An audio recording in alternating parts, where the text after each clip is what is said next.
Welcome back to Talooli Trails. I'm Kelly and I'm the camp director here at Camp Talooli, and today I am going to teach you Kumihimo.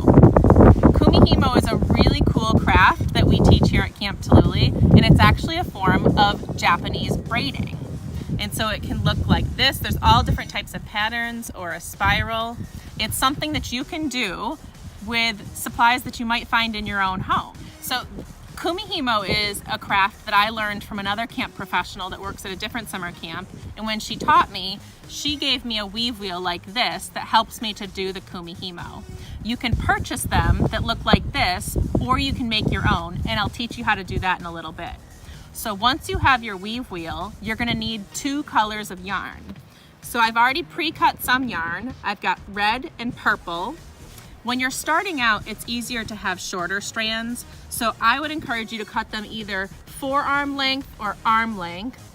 And you're going to need 4 sections of each color. So I'm gonna cut my last one right here.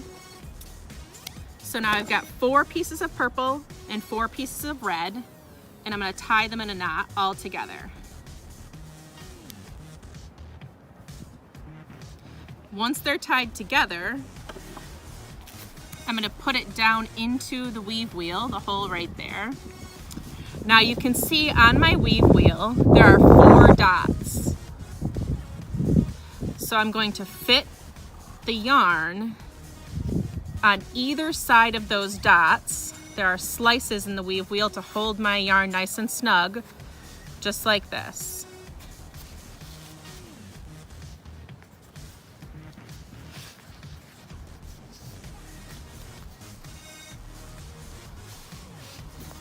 Okay, so that's how you do the setup. Now the steps to making Kumihimo are pretty simple. You're gonna start with 1 color at a time. So what I'm gonna do is with the red, I take one side and I take it out of its little holder and I go up on the right.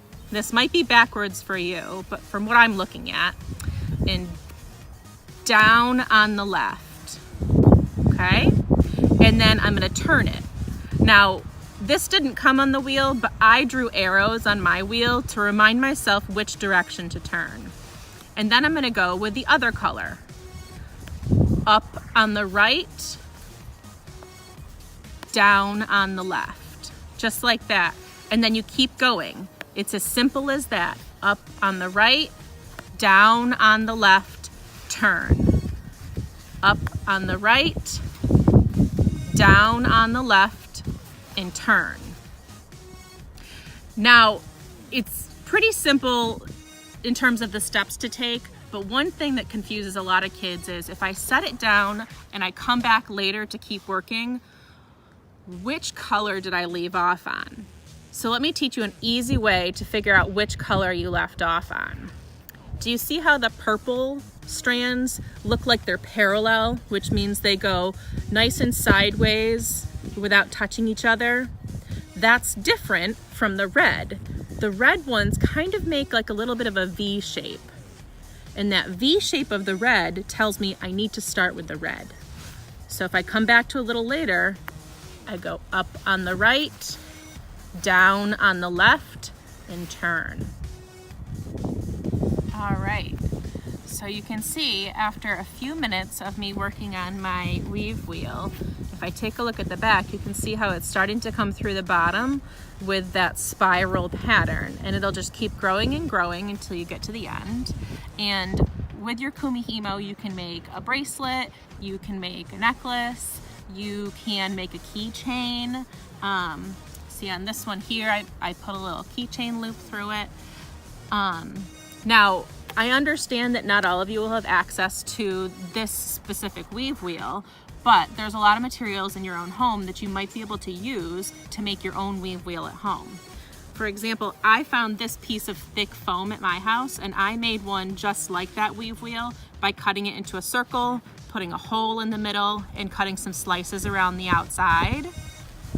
Other things you could use are you could make one out of cardboard, putting the hole in the middle, the slices around the outside, or even a disposable plate like this. Now I think the foam is the nicest because it holds the string nice and tightly, but a plate absolutely will work just as well. Now there are lots of variations to this activity. When I was first learning, I found lots of patterns online where you can use more than 2 colors or more than just 8 strands, where there are endless opportunities. But other than yarn, you could also use thread or friendship bracelet making materials if you have that at home. So this one here that I started was using green and pink thread that you might use for friendship bracelet making material. And it comes out a little bit smaller and a little bit tighter. And so that's an option as well. So this has been another episode of Talooli Trails. If you happen to give this a try at home, we would love to see some of the pictures or videos of what you've been making. So send them to us on Facebook or on Instagram, or you can email them to us. We'd love to see how you're doing. We miss you a lot, and we'd love to see you guys the next time we're able to get out and enjoy Camp Talooli.